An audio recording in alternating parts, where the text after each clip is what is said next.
बिस्मिल्लाहिर्रहमानिर्रहीम। आज हम अपने subject data structure and algorithm के वीडियो लेक्चर 4 के साथ हाजिर हैं। इस सब्जेक्ट के वीडियो लेक्चर नंबर 3 में हमने डेटा स्ट्रक्चर पर परफॉर्म होने वाले डिफरेंट ऑपरेशंस को डिटेल में डिस्कस किया था। हमने देखा था कि हम डेटा स्ट्रक्चर पे कौन कौन से ऑपरेशंस को परफॉर्म कर सकते हैं, जैसा कि हमने traversing, insertion, deletion, searching, sorting and merging को डिटेल में देखा था कि ये ऑपरेशंस डेटा स्ट्रक्चर्स पे किस तरह से परफॉर्म होते हैं। आज के इस वीडियो लेक्चर में हम ये देखेंगे कि इन ऑपरेशंस को परफॉर्म करने के लिए या इम्प्लीमेंट करने के लिए जो सॉल्यूशंस हैं, वो सॉल्यूशंस हम किस तरह से लिख सकते हैं या इन सॉल्यूशंस को किस तरह से प्रेजेंट किया जा सकता है। जैसा कि अगर आप डेटा स्ट्रक्चर पे इंसर्शन का एक ऑपरेशन परफॉर्म करना चाहते हैं, तो इंसर्शन इटसेल्फ एक प्रॉब्लम कंसीडर किया जाएगा और इस प्रॉब्लम को एड्रेस करने के लिए जो सॉल्यूशन आप देंगे, उस सॉल्यूशन को किस तरह से लिखा जाए, हम आज उन मेथड्स को इस लेक्चर में देखेंगे। तो चलते हैं अपने पहले मेथड की तरफ, दैट इज सूडोकोड। अब ये सूडोकोड क्या है? Most programs are developed using programming languages. These languages have a specific syntax that must be used so that the program will run properly. Pseudocode is not a programming language. Keep in mind, ये बात ध्यान में रखिएगा कि pseudocode programming language नहीं है। pseudocode किसी programming language में लिखा नहीं जाता। ये भी दरअसल आपके प्रॉब्लम के सॉल्यूशन को लिखने का एक तरीक़ेकार है, लेकिन ये किस तरह से लिखा जाएगा, इसको लिखने के लिए आपको किसी भी प्रोग्रामिंग लैंग्वेज की ज़रूरत नहीं है। It is a simple way of describing a set of instructions that does not have to use specific syntax.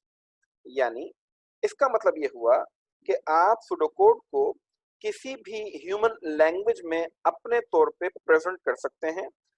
यानी अगर आप किसी भी प्रॉब्लम को एड्रेस करना चाहते हैं और किसी भी प्रॉब्लम का कोई सॉल्यूशन देना चाहते हैं, तो उस सॉल्यूशन में इस्तेमाल होने वाले स्टेप्स को आप अगर अपनी जुबान में, अपनी लैंग्वेज में या किसी भी ह्यूमन लैंग्वेज में डिस्क्राइब करते हैं स्टेप बाय स्टेप, तो ये आपका सॉल्यूशन होगा, लेकिन उस सॉल्यूशन को हम सूडोकोड का नाम देंगे। इसकी एक बहुत ही कॉमन सी एग्जांपल दी जाती है कि अगर आपको ये कहा जाए कि आपको टी बनानी है यानी चाय बनानी है, तो इस चाय को बनाने के लिए आप जो स्टेप्स डिस्क्राइब करेंगे अपनी लैंग्वेज में, उन स्टेप्स को हम सूडोकोड का नाम दे सकते हैं। तो उम्मीद है कि सूडोकोड आपको सही तरीके से समझ में आ गया होगा।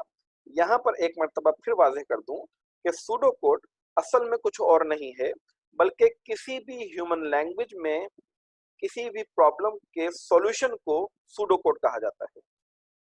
आप इसके लिए कतई तौर पे बाउंड नहीं होते हैं कि इसकी क्या फॉर्मेटिंग होनी चाहिए, सूडोकोड की सिंटैक्स क्या होनी चाहिए, या इसकी अपनी कोई नोटेशंस हैं या नहीं। इसमें ऐसी कोई रिस्ट्रिक्शन नहीं होती। आप अपनी जुबान में अपनी सहूलत से जिस तरह से भी चाहें अल्फाज को इस्तेमाल करके स्टेप बाय स्टेप सॉल्यूशन दे सकते हैं, और उसी सॉल्यूशन को हम सूडोकोड कह रहे हैं क्योंकि ये आपकी अपनी जुबान में डिस्क्राइब किया गया है। इसके बाद जो हमारे पास दूसरा मेथड है किसी भी प्रॉब्लम के सॉल्यूशन को एक्सप्रेस करने का या प्रेजेंट करने का, दैट इज एल्गोरिथम।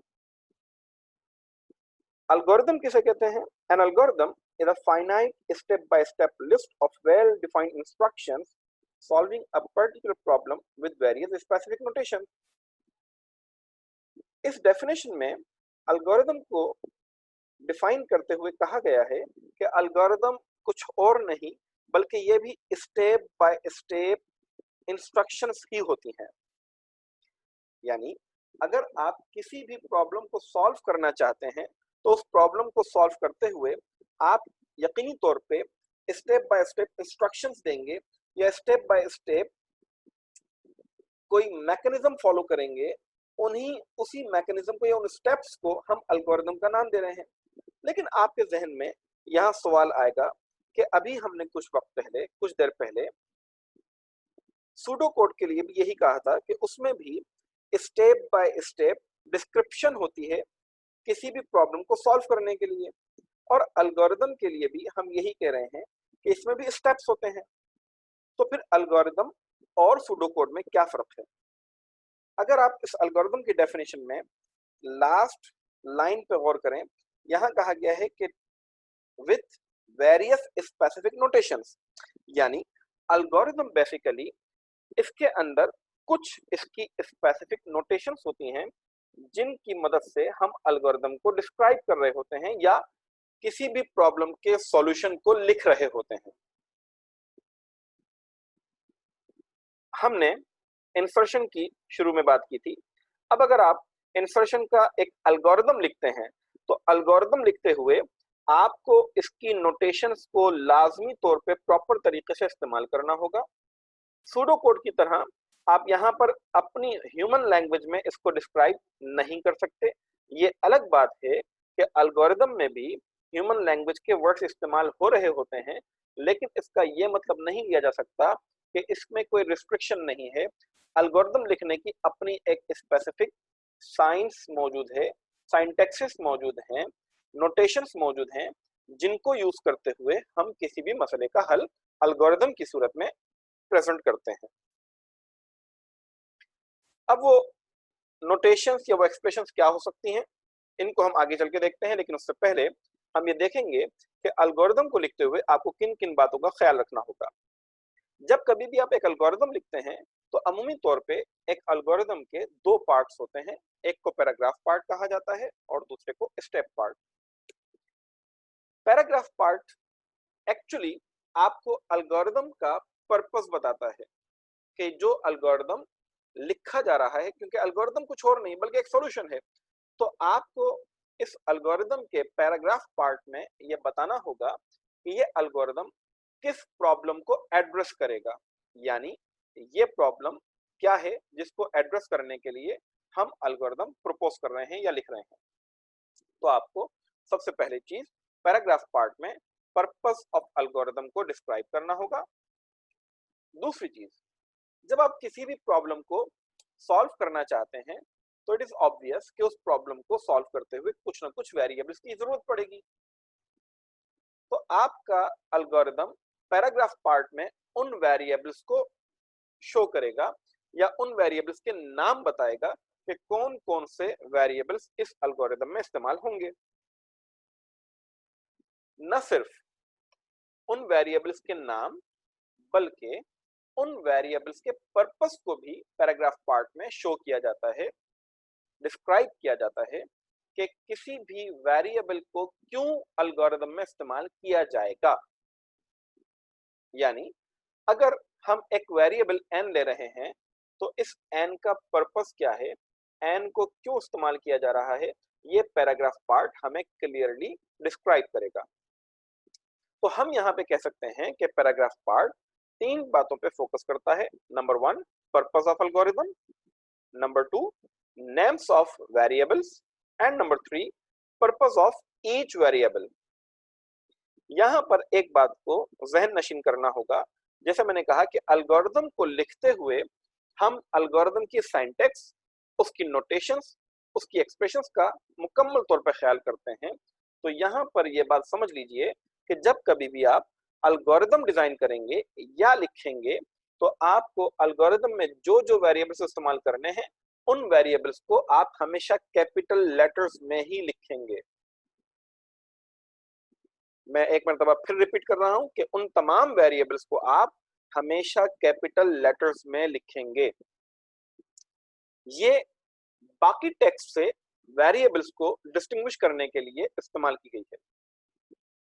उसके बाद जो स्टेप पार्ट है, ये असल में वो स्टेप्स होंगे जिसकी मदद से हम किसी भी प्रॉब्लम को सॉल्व कर रहे होंगे, और ये स्टेप्स एक खास तरतीब से दिए जाएंगे, जिस तरतीब से एग्जीक्यूट होते हुए ये उस प्रॉब्लम को एड्रेस करेंगे जिस प्रॉब्लम के लिए एल्गोरिदम लिखा गया है। तो ये थे एल्गोरिदम के दो पार्ट्स। अब यहाँ पर हम एक एग्जाम्पल के तौर पे एक एल्गोरिदम डिस्कस कर रहे हैं जिसमें पैराग्राफ पार्ट भी लिखा हुआ है और इसके स्टेप्स पार्ट भी लिखे हैं। हमने अभी डिस्कस किया था कि एल्गोरिदम का पैराग्राफ पार्ट हमें तीन चीजों के बारे में बताता है। पहली चीज, नंबर वन, एल्गोरिदम का पर्पस क्या है। तो आइए हम देखते हैं कि क्या ये एल्गोरिदम पर्पस को शो कर रहा है या नहीं, यानी इसका पैराग्राफ पार्ट पर्पस के बारे में हमें बता रहा है या नहीं। देखें, यहां लिखा हुआ है लार्जेस्ट एलिमेंट इन एरे। ये डिस्क्रिप्शन ही हमें किसी हद तक एक आइडिया दे रही है कि ये एल्गोरिदम किस प्रॉब्लम को एड्रेस कर रहा होगा। लेकिन अगर हम इस पैराग्राफ पार्ट को कंप्लीट डिस्कस करें या पढ़ें तो हमें अंदाजा होगा कि इसमें इस एल्गोरिदम का पर्पस एक्सप्लिसिटली डिफाइन किया गया है। कहते हैं, a non-empty array data with n numerical values is given. This algorithm finds the location. Keep in mind, this is the line which is basically showing the purpose of your algorithm. This algorithm finds the location log and the value max of the largest element of data. यानी यहां पर ये algorithm data के अंदर मौजूद maximum value और उसकी location को फाइंड करेगा। यह है इसका पर्पस। अब दूसरी चीज जिसके बारे में पैराग्राफ पार्ट हमें गाइड करता है वो है नेम्स ऑफ वेरिएबल्स।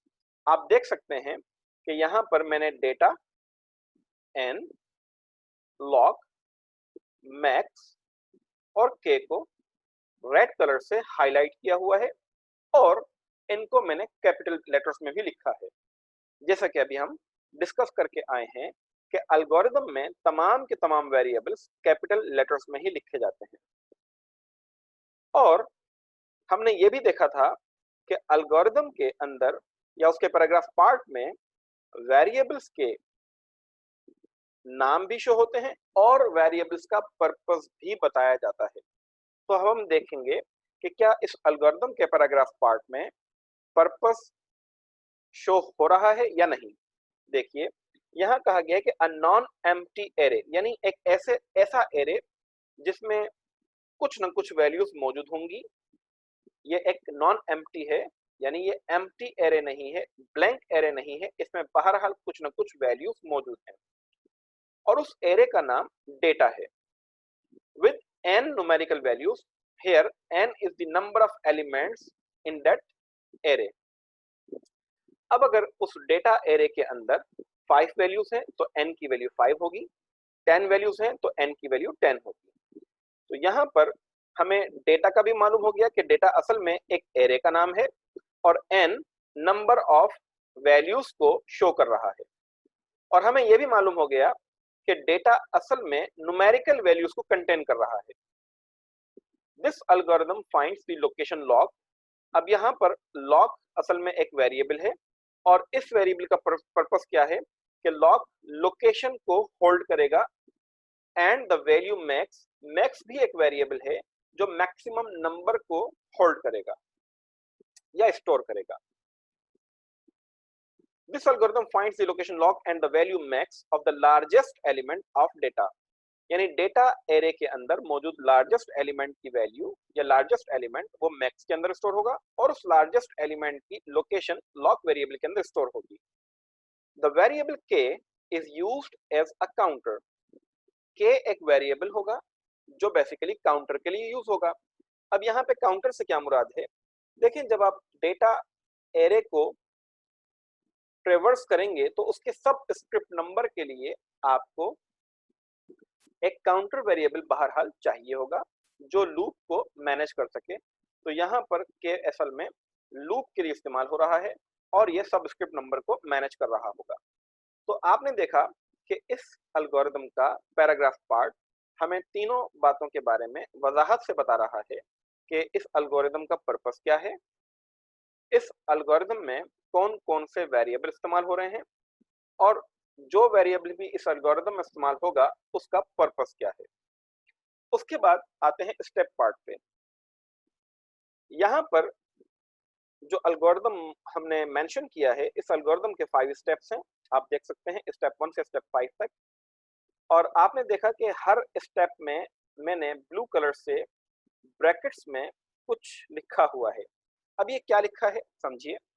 देखें, जब आप एक एल्गोरिदम लिखते हैं तो एल्गोरिदम में हम स्टेप्स को डिस्क्राइब भी कर सकते हैं। ये असल में उन स्टेप्स की डिस्क्रिप्शन है जो स्टेप्स हमें किसी भी प्रॉब्लम को सॉल्व करने के लिए एग्जीक्यूट करने होंगे या इंप्लीमेंट करने होंगे। तो अब यहाँ पर अगर आप देखें स्टेप 1 में लिखा है इनिशियलाइज, यानी हम इस स्टेप में डिफरेंट वेरिएबल्स को इनिशियल वैल्यू असाइन कर रहे हैं। जैसा कि यहाँ पे लिखा है set k is equal to 1, lock is equal to 1 and max is equal to data of 1। Similarly in step 2 increment counter, हमने देखा था कि k असल में एक काउंटर वेरिएबल के तौर पर इस्तेमाल हो रहा है। तो अब यहाँ इस स्टेप 2 के अंदर हम k वेरिएबल की वैल्यू को 1 बाय 1 इंक्रीज कर रहे होंगे। यहाँ k is equal to k plus 1 का मतलब ये है कि k की जो भी वैल्यू हो उसमें एक नंबर को ऐड कर दिया जाए। तो यहाँ पर ये इंक्रीमेंट काउंटर के तौर पे उसकी डिस्क्रिप्शन भी दी गई है। स्टेप 3 में टेस्ट काउंटर, यानी हम ये देख रहे हैं कि क्या k की वैल्यू n से बड़ी है या नहीं। अभी मैं इस एल्गोरिदम को कंप्लीटली डिफाइन नहीं कर रहा हूं, सिर्फ आपको एल्गोरिदम का आइडिया दे रहा हूं कि हम इस एल्गोरिदम में पैराग्राफ पार्ट को समझ सकें और स्टेप पार्ट को समझ सकें। इंशाल्लाह अगले लेक्चर में मैं आपको तफसील से इसी एल्गोरिदम को रन करके भी दिखाऊंगा। तो फिलहाल इस चीज को समझिए कि इस स्टेप 3 में काउंटर को टेस्ट किया जा रहा है कंडीशन के थ्रू कि क्या k की वैल्यू n की वैल्यू से बड़ी है। अगर बड़ी हो तो कंडीशन ट्रू होने की सूरत में राइट कर दें लॉक मैक्स और उसके बाद इस एल्गोरिदम को कंप्लीट कर लिया जाए या इस प्रोग्राम को एग्जिट कर दिया जाए।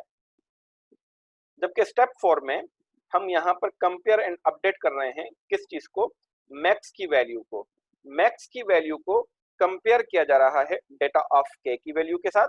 अब अगर मैक्स की वैल्यू डेटा ऑफ k से छोटी हो तो उस सूरत में k की वैल्यू लॉक को असाइन की जाए और डेटा ऑफ k की वैल्यू मैक्स को असाइन की जाए। यहाँ पर ये तमाम के तमाम स्टेप्स वही हैं जो लार्जेस्ट एलिमेंट के फाइंड करने के प्रॉब्लम को रिजॉल्व कर सकते हैं। उसके बाद अब हम चलेंगे अपने तीसरे मैकेनिज्म की तरफ जिसकी मदद से हम किसी भी प्रॉब्लम को सॉल्व कर सकते हैं, और वो है flow chart. A flow chart is simply a graphical representation of steps. देखिए, हमने सबसे पहले सूडोकोड को डिस्कस किया, उसके बाद एल्गोरिदम को डिस्कस किया। सूडोकोड के लिए हमने ये कहा था कि हम ये सूडोकोड अपनी जुबान में, ह्यूमन लैंग्वेज में, एक इनफॉर्मल वे में डिस्क्राइब कर सकते हैं स्टेप्स को किसी भी प्रॉब्लम को एड्रेस करने के लिए। जबकि हमने एल्गोरिदम के लिए ये कहा कि एल्गोरिदम की कुछ स्पेसिफिक नोटेशंस होती हैं जिनकी मदद से हम एल्गोरिदम को लिखेंगे। एल्गोरिदम हो, सूडोकोड हो या इवन फ्लो चार्ट हो, ये कतई तौर पे किसी भी प्रोग्रामिंग लैंग्वेज के अंदर नहीं लिखे जाते। इनको आप पेपर पे ही लिखते हैं या पेपर पे ड्रॉ करते हैं। जब आप एल्गोरिदम या सूडोकोड या फ्लो चार्ट बना चुके हैं, उसके बाद इनको देखते हुए कोई भी प्रोग्रामर प्रोग्रामिंग लैंग्वेज में प्रोग्राम लिख सकता है। तो ये फ्लो चार्ट असल में क्या है? Flow chart graphical representation of your algorithm, यानी जब आप किसी भी प्रॉब्लम को सॉल्व करने के लिए एल्गोरिदम लिखते हैं तो उस एल्गोरिदम का फ्लो क्या होगा। अब यहाँ पर फ्लो को समझ लीजिए। देखिए, जब आप किसी भी प्रॉब्लम को सॉल्व करने के लिए स्टेप्स लिखते हैं तो या तो वो स्टेप सीक्वेंशियली एग्जीक्यूट होंगे, यानी सबसे पहले पहला स्टेप एग्जीक्यूट होगा, उसके बाद दूसरा स्टेप एग्जीक्यूट होगा, उसके बाद तीसरा स्टेप एग्जीक्यूट होगा, एंड सो ऑन। इसे हम कहते हैं सीक्वेंशियल फ्लो। दूसरे नंबर पे बात आती है कंडीशनल फ्लो की। कंडीशनल फ्लो का मतलब यह है कि कोई स्टेप एग्जीक्यूट होगा या नहीं होगा, ये डिपेंड कर रहा है किसी कंडीशन के ऊपर। अगर कंडीशन ट्रू है तो स्टेप एग्जीक्यूट होगा, अगर कंडीशन ट्रू नहीं है तो स्टेप एग्जीक्यूट नहीं होगा। या इसी तरीके से अगर कंडीशन ट्रू है तो कौन सा स्टेप एग्जीक्यूट होगा, और अगर कंडीशन फॉल्स है तो कौन सा स्टेप एग्जीक्यूट होगा। इस किस्म के स्ट्रक्चर को हम कंडीशनल फ्लो कहते हैं। और उसके बाद आता है तीसरा फ्लो जिसको हम कहते हैं रिपीटेटिव फ्लो, जिसमें हमारे तमाम के तमाम लूप्स आ जाते हैं, यानी repetitions, like for loop, while loop, do while loop. अब इन फ्लो को ग्राफिकली शो करने के लिए हम फ्लो चार्ट को यूज करते हैं कि flow chart is simply a graphical representation of steps. It shows steps in sequential order and is widely used in presenting the flow of algorithms, workflow, or processes. Typically, a flow chart shows the steps as boxes of various kinds and their order by connecting them with arrows. Flow chart के अंदर हमें कुछ symbols मिली हुई होती हैं जिनकी मदद से हम किसी भी प्रॉब्लम के सॉल्यूशन को एक्सप्रेस करते हैं और ये बताते हैं कि प्रोग्राम का या एल्गोरिथम का जो फ्लो होगा वो किस तरह से होगा। और उसमें जो साइंस या जो बॉक्सेस हम इस्तेमाल करते हैं उनमें से कुछ यहाँ मैंने शो किए हैं। हम एक फ्लो चार्ट की एग्जांपल भी देखते हैं।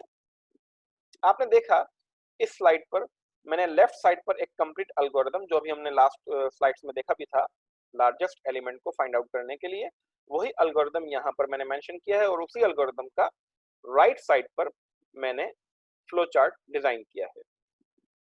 आप देख सकते हैं कि सबसे पहले स्टार्ट सिंबल है, यहां से प्रोग्राम का आगाज होगा या सॉल्यूशन का आगाज होगा। उसके बाद अब स्टेप 1 अगर आप देखें एल्गोरिथम के स्टेप 1 में कहा गया है k is equal to 1, log is equal to 1 and max is equal to data of 1।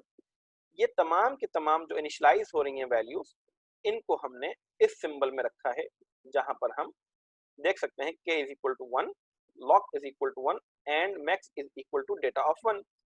ये वही स्टेप है जो एल्गोरिथम में मौजूद था, हमने उसी स्टेप को फ्लो चार्ट की सूरत में एक बॉक्स की सूरत में प्रेजेंट किया है।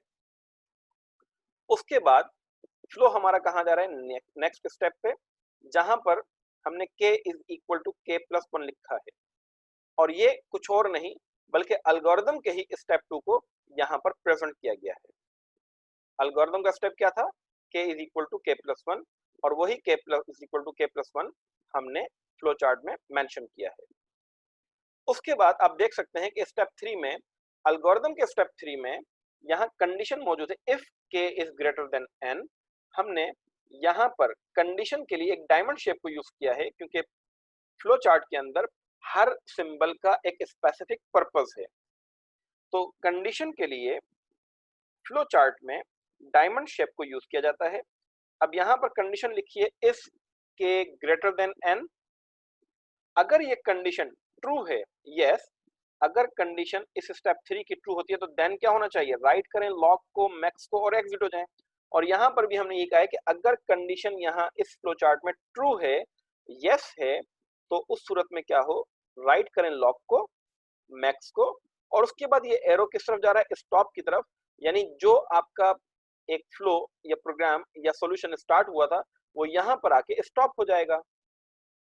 लेकिन अगर ये कंडीशन ट्रू नहीं होती, अगर ये कंडीशन फॉल्स हो जाती है, तो कंट्रोल कहाँ जा रहा है, नेक्स्ट स्टेप की तरफ।